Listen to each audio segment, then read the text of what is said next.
Hello everyone, नमस्ते। Video solution series में आज हम लेवल 1 के क्वेश्चन 21 टू 30 डिस्कस करेंगे। Let's start from question 21। Question 21 हमें क्या बोल रहा है? For the reaction CO gas plus Cl2 gas form COCl2 value of Kc upon Kp। तो हमारे पास किसी भी रिएक्शन के लिए Kp और Kc में जो रिलेशन होता है वो Kp upon Kp equal to Kc RT की पावर डेल्टा Ng होता है। तो अपन यदि यहाँ पर Kc अपॉन Kp का रिलेशन निकालना चाहे तो ये हमारे पास आएगा RT की पावर माइनस डेल्टा Ng। अब इस रिएक्शन के लिए डेल्टा Ng यदि अपने को निकालना है तो अपने को सिंपल स्टैक्योमेट्रिक कोफिशिएंट देखने हैं। इन सबके स्टैक्योमेट्रिक कोफिशिएंट 1 है। तो हमारे पास प्रोडक्ट माइनस रिएक्टेंट यानी प्रोडक्ट यहाँ पर हो जाएगा -1। तो RT की पावर -1 यानी ये वैल्यू हो जाएगी RT के बराबर। कौन सा ऑप्शन करेक्ट आंसर है? Option B is the correct answer. Next है 22। इसे बोला गया है the concentration of pure solid और liquid phase is not included in the expression of equilibrium constant because. तो हमारे पास जो सॉलिड और लिक्विड यदि हमारे पास क्वांटिटी में ज़्यादा भी है या कम भी है तो भी उनकी डेंसिटी जो होगी, डेंसिटी हमारे पास मास डिपेंडेंट नहीं होता है क्योंकि ये रेशियो है दो एक्सटेंसिव प्रॉपर्टीज़ का, मास और वॉल्यूम। तो ये रेशियो हमेशा क्या होगा? कांस्टेंट होगा, चाहे हमारे पास मास बढ़ भी जाए या वॉल्यूम बढ़ भी जाए। ठीक है। तो हमारे पास सॉलिड और लिक्विड की डेंसिटीज़ जो हैं वो इंडिपेंडेंट होती हैं उनकी क्वांटिटीज़ की रेस्पेक्ट में। इसलिए हमारे पास अपन जब एक्सप्रेशन लिख रहे होते हैं, जैसे कि फॉर एग्जांपल यदि आपको CaCO3 सॉलिड, हमारे पास CaO solid plus CO2 gas में डिसोसिएट हो रहा है, तो यहाँ पर जब अपन इक्विलिब्रियम कांस्टेंट Kc या Kp लेट से अपन ले रहे हैं तो अपन केवल कंसंट्रेशन या प्रेशर जो है वो CO2 का लेंगे, CaO का भी 1 ले लेंगे और CaCO3 का भी 1। यहाँ पर अपन एक्टिव मास या एक्टिविटी जो ले रहे हैं प्योर सॉलिड या प्योर लिक्विड की क्या कर रहे हैं? 1 कंसिडर करके चल रहे हैं क्योंकि इनकी डेंसिटीज़ जो है वो इंडिपेंडेंट है उनकी क्वान्टिटीज़ के। तो option A is the correct answer. Next है 23। A catalyst is a substance which. तो हमारे पास कोई भी इक्विलिब्रियम हो रहा है, जैसे कि Fe प्लस हमारे पास O2 के साथ में रिएक्शन करके लेट से Fe2O3 बन रहा है। तो यहाँ पर अपन यदि कोई भी कैटलिस्ट ऐड कर रहे हैं तो कैटलिस्ट ऐड करने से हमारे पास rate of forward reaction as well as rate of backward reaction दोनों ही बढ़ रहे होंगे। तो रेट ऑफ फॉरवर्ड रिएक्शन यानी फॉरवर्ड डायरेक्शन में थोड़ा स्पीड अप होगा, बैकवर्ड में भी थोड़ा स्पीड अप होगा। तो जो इक्विलिब्रियम अटेन करने का टाइम था, लेट से इनिशियली इक्विलिब्रियम अटेन करने का टाइम 10 सेकेंड्स था, तो after addition of after catalyst addition ये जो टाइम पीरियड है ये थोड़ा शॉर्टन हो जाता है, अराउंड हाफ हो गया या 1/3 हो गया या 1/4 हो गया। तो इस तरह से जो इक्विलिब्रियम रीच करने का टाइम पीरियड है वो शॉर्टन हो जाता है। तो option C is the correct answer. Next है 24। What will be the effect on the equilibrium constant on increasing temperature if the reaction neither absorbs heat nor release heat। यानी हमारे पास कोई भी रिएक्शन, जैसे हमारे पास A प्लस बी से क्या बन रहा है C प्लस डी, और यहाँ पर अपन हीट कर रहे हैं, तो यदि ये रिएक्शन अपन गौर से देखें तो यहाँ पर डेल्टा एच हमारे पास क्या फॉरवर्ड डायरेक्शन में नेगेटिव है और बैकवर्ड डायरेक्शन में दी जाए तो हमारे पास एंडोथर्मिक होगा। Delta H positive, forward exothermic nature का है। तो टेम्परेचर इंक्रीज करने पर रिएक्शन इस डायरेक्शन में जाएगी जिधर ये एंडोथर्मिक नेचर को शो करे। बट यहाँ पर अपने को बोला गया है कि टेम्परेचर इंक्रीज जरूर कर रहे हैं, बट ये जो रिएक्शन है इसमें ना तो डेल्टा एच नेगेटिव होगा ना ही डेल्टा एच पॉजिटिव होगा। तो ओवरऑल जो इक्विलिब्रियम की डायरेक्शन है वो हमारे पास किधर भी मूव नहीं करेगा, तो इक्विलिब्रियम सेम ही मेंटेन रहेगा। इक्विलिब्रियम सेम मेंटेन रहेगा तो इक्विलिब्रियम कांस्टेंट भी क्या होगा? नॉन वेरिएबल होगा। ठीक है, टेम्परेचर इंक्रीज करने पर भी। तो हमारे पास कौन सा ऑप्शन करेक्ट आंसर हो जाएगा यहाँ पर? Option A, equilibrium constant will remain constant because यहाँ पर इक्विलिब्रियम भी किसी भी डायरेक्शन में मूव नहीं हो रहा है या इक्विलिब्रियम डिस्टर्ब नहीं हो रहा है टेम्परेचर इंक्रीज करने पर, क्योंकि डेल्टा एच यहाँ पर क्या है? वेरी नहीं कर रहा है, ना तो पॉजिटिव में ना ही नेगेटिव में। ठीक है, टेम्परेचर डिपेंडेंस नहीं होगी। डेल्टा एच लगभग आप 0 के कंसिडरेशन में लेकर सॉल्व कर सकते हो। या आप इस एक्सप्रेशन को देखें, जैसे ln k हमारे पास होता है delta H upon are 1/t।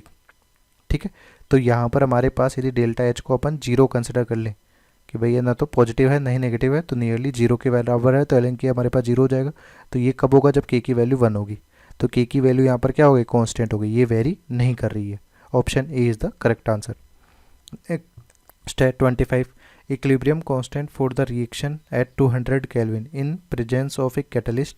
Equilibrium is attained 10 times faster. Equilibrium थोड़ा जल्दी अपने को अचीव हो गया. Therefore the equilibrium constant in presence of catalyst at 200 Kelvin.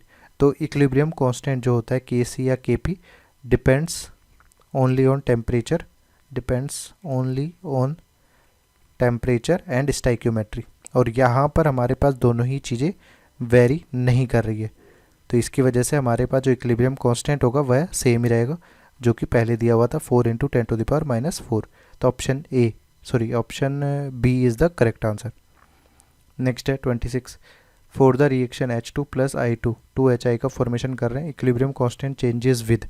तो हमारे पास इक्विलिब्रियम कांस्टेंट है वो केवल स्टोइकियोमेट्री और टेम्परेचर पे डिपेंड करता है, बाकी किसी भी और वेरिएबल लाइक कैटलिस्ट कंसंट्रेशन या प्रेशर पे डिपेंड नहीं करता है. तो टेम्परेचर वेरी होगा तो इक्विलिब्रियम कांस्टेंट भी क्या होगा, चेंज हो जाएगा. नेक्स्ट है 27. इसमें क्या बोला गया है, कंसिडर द रिएक्शन. हमारे पास 3 रिएक्शंस दी गई हैं जिनके equilibrium constant K1 K2 K3 है. इनके बीच में रिलेशन डेवलप करना है. तो यहाँ पर अपन पहली रिएक्शन में देखें तो कार्बन मोनोऑक्साइड का हाइड्रोलिसिस करने पे CO2 प्लस H2 बना. CH4 का हाइड्रोलिसिस H2 के साथ करने पे CO प्लस 3H2 बना. तो यहाँ पे CH4 प्लस 2H2O हमारे पास दिया हुआ है. तो अपन क्या करें कि जो सेकेंड रिएक्शन यहाँ पर इन दोनों रिएक्शंस को अपन ऐड करना है. तो CH4 हमारे पास दिया गया और H2 यहाँ पर CO2 यहाँ पर 1 मोल है, तो ये भी 1 मोल के अराउंड आ जाए तो हमारे पास काम हो जाएगा. तो इस रिएक्शन को अपन हाफ से मल्टीप्लाई कर देते हैं. रिएक्शन को हाफ से मल्टीप्लाई करेंगे तो इक्विलिब्रियम कांस्टेंट के पावर में चला जाएगा. तो हमारे पास जो रिएक्शन होगी वो CO प्लस H2, ये हमारे पास क्या आ जाएगी, CO2 प्लस H2. तो जो न्यू इक्विलिब्रियम कांस्टेंट होगा उस न्यू इक्विलिब्रियम कांस्टेंट में क्या, इक्विलिब्रियम कांस्टेंट की वैल्यू क्या होगी, K1 की पावर 1/2. ठीक है. अब अल्टीमेटली अपने को CO, अपन जो दूसरी रिएक्शन दी गई है यहाँ पर CH4 प्लस H2, ये बन रहा है CO प्लस 3H2. इसका इक्विलिब्रियम कांस्टेंट है K2. अब इन दोनों रिएक्शंस को यदि अपन ऐड कर दें तो इन दोनों रिएक्शंस को ऐड करने पर हमारे पास क्या होगा, ये कार्बन मोनोऑक्साइड तो कैंसिल आउट हो जाएगा. CH4 प्लस 2H2O ये बन जाएगा CO2 प्लस 4H2. ठीक है. तो अल्टीमेटली हमारे पास यहाँ पर क्या हो रहा है, रूट K1 इंटू K2, यानी जब भी दो रिएक्शंस को अपन ऐड करेंगे तो इनके इक्विलिब्रियम कांस्टेंट क्या हो जाएंगे, मल्टीप्लाइड हो जाएंगे. और ये जो रिएक्शन है, ये रिएक्शन अपने पास यहाँ पर दी गई है और किसके बराबर है, K3 के बराबर है. तो हमारे पास ये रिलेशन करेक्ट होगा. कौन सा ऑप्शन यहाँ पर मैच कर रहा है, option D is the correct answer. Next है 28. इसे बोला गया for the reaction if the equilibrium constant is Kp then the equilibrium constant for the reaction. हमारे पास ये रिएक्शन दी गई है. इस रिएक्शन में N2O5 को 2 से मल्टीप्लाई करेंगे. तो यदि 2 से मल्टीप्लाई इस रिएक्शन को करते हैं तो 2 से मल्टीप्लाई करने के बाद में इसको रिवर्स कर देंगे. तो पहले तो अपन क्या करेंगे, 2 से मल्टीप्लाई करेंगे तो इसका जो इक्विलिब्रियम कांस्टेंट हो जाएगा वो क्या हो जाएगा, 4NO2 प्लस O2, ये हमारे पास 2N2O5. तो 2 से मल्टीप्लाई किया तो इक्विलिब्रियम कांस्टेंट Kp की पावर 2 हो जाएगा. अब अपने को ये रिएक्शन पता करनी थी, इस रिएक्शन के लिए इक्विलिब्रियम कांस्टेंट. तो इसके लिए आपको इस रिएक्शन को क्या करना है, रिवर्स कर देना है. 2N2O5 4NO2 प्लस O2, तो ये हो जाएगा 1/Kp का होल स्क्वायर. तो कौन सा ऑप्शन हमारे पास यहाँ पर करेक्ट आंसर होगा, option C is the correct answer. ठीक है. कि आप रिवर्स करते हैं तो हमारे पास इक्विलिब्रियम कांस्टेंट की पावर -1 होगा, यानी 1/Kp का होल स्क्वायर. ये हमारे पास न्यू इक्विलिब्रियम कांस्टेंट था. तो यहाँ पर जो भी इक्विलिब्रियम कांस्टेंट था इसका 1/K डैश हो जाएगा. तो 1/K डैश हमारे पास क्या होगा, 1/Kp का होल स्क्वायर. इसलिए ऑप्शन सी हमारा करेक्ट आंसर है. नेक्स्ट है 29. Equilibrium constant Kc for the reaction हमारे पास दिया गया है at 25 degree centigrade. What is the equilibrium constant for the reaction. इस रिएक्शन को अपन यदि हाफ से मल्टीप्लाई करें तो इसका जो नया इक्विलिब्रियम कांस्टेंट आएगा उसके लिए K डैश की जो वैल्यू हो जाएगी वो हमारे पास 4 इंटू 10⁻⁻34 की पावर 1/2. अब इसको अपन रिवर्स कर देंगे. तो रिवर्स करने पर हमारे पास ये जो रिएक्शन है इसके लिए K डबल डैश हमारे पास जो आएगा वो 1/K डैश आएगा. 1/K डैश आया तो हमारे पास 2 इंटू 10⁻⁻17. तो ये वैल्यू हो जाएगी हमारे पास अराउंड 0.5 इंटू 10⁻17, यानी 5 इंटू 10⁻16.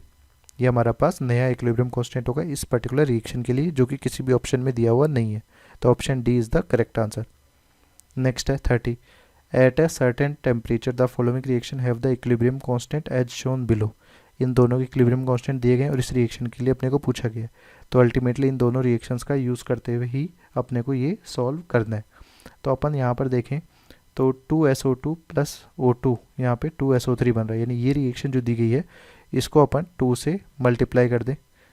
2 से मल्टीप्लाई करने के बाद रिवर्स कर दें तो हमारे पास 2SO2 हमारे पास बन जाएगा 2 सल्फ़र प्लस 2O2।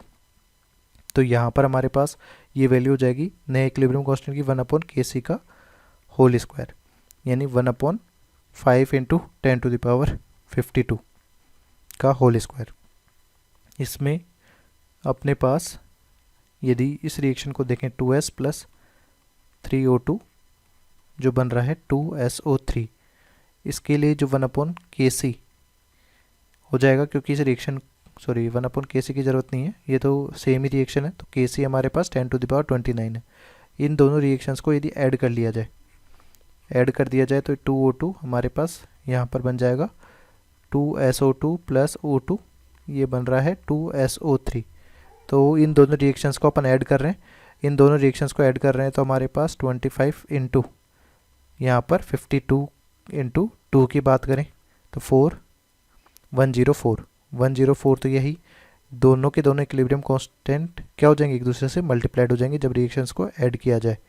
तो इस तरह से अपन इसको जब सॉल्व करेंगे तो ये वैल्यू आएगी 4 इंटू 10⁻77। तो कौन सा ऑप्शन हमारे पास इस गिवन रिएक्शन के इक्विलिब्रियम कांस्टेंट की वैल्यू आ रही है, वो ऑप्शन सी हमारे पास दिया हुआ है।